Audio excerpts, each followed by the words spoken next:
Hello, in this video we're going to talk about internal energy of a system.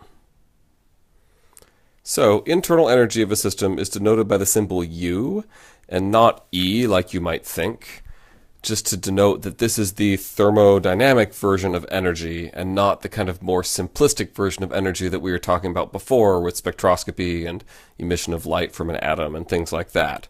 So, U is energy, and this is the total energy of the system. And you can't really measure total energy of some system directly, but you can measure changes very readily. Because when energy changes, energy is either released or absorbed by the system as, at least in this chapter, as either heat or work. So, the energy change is final minus initial, just like the other things that we've talked about. Now, due to the law of conservation of energy, if energy is released or absorbed by the system, it has to be done as either heat or work, or other forms of energy transfer that we're not going to get into in this chapter. Now, we can also substitute the definition for work into this equation and say, well, work equals negative P delta V, so we can rewrite the equation this way. Now, like other values we talked about, the change in energy is negative. That means energy flows out of the system, from the system. And if the change in U is positive, then energy flows into the system. So again, you can't measure how much energy comes out, but you can measure how much heat comes out or how much work is done on the surroundings by the system, for example. So now we need to talk about state functions versus path functions. So energy is a state function, which means that it's determined by the state of the system irrespective of how you get there. Another state function is potential energy. So in our picture here, Hiker 1 and Hiker 2 took much different routes up the mountain. You could say that Hiker 2 did more work because she did all the switchbacks, and maybe that was the way she wanted to go, versus Hiker 1, she wanted to go straight up the face of the mountain. Okay, they both gained the same amount of potential energy because it only matters final minus initial, and it doesn't matter how you get there. That's called a state function. A lot of things in chemistry are state functions. Total energy, pressure, volume, temperature. Okay, your change in temperature is the final minus the initial. It doesn't matter if you cycled back and forth a few times or if you just went there in one shot.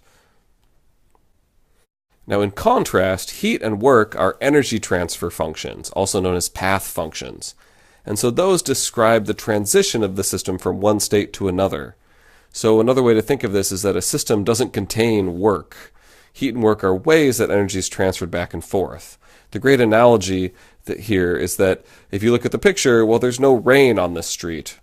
There's water on the street, but there's no rain on the street. Rain is the means by which the water is transferred from the clouds to the street, and then it's water on the street.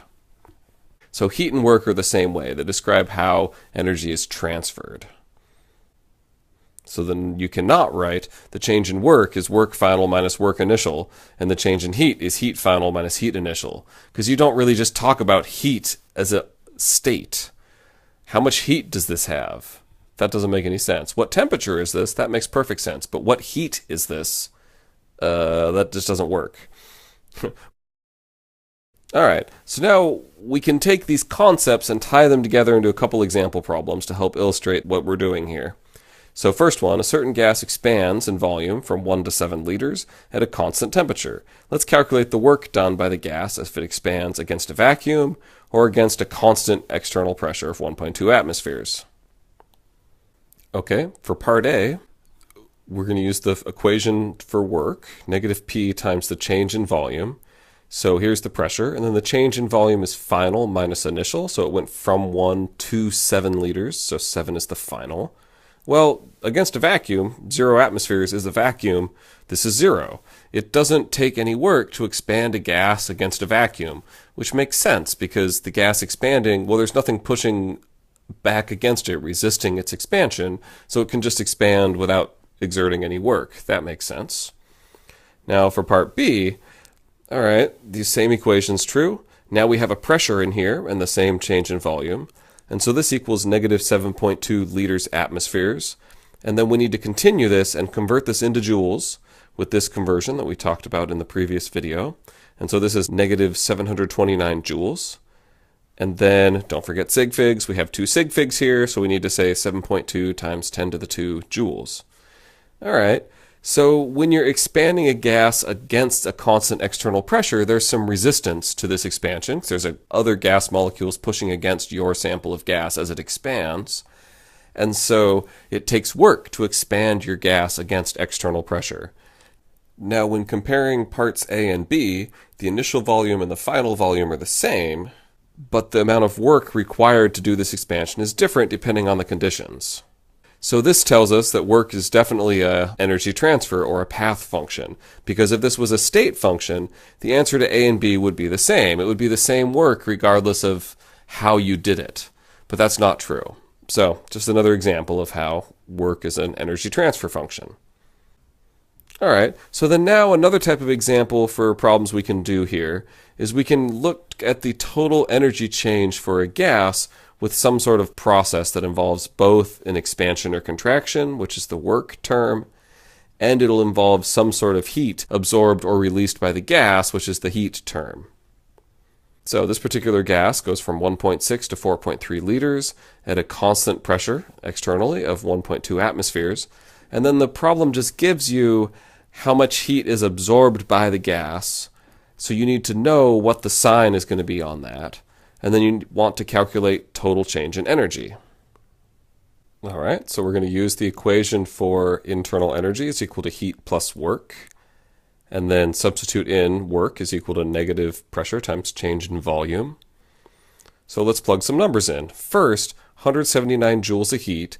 And now we need to know for this problem that heat absorbed by the gas is positive. Heat emitted by the gas would be negative. So that's the sign convention. We need to apply it intentionally here.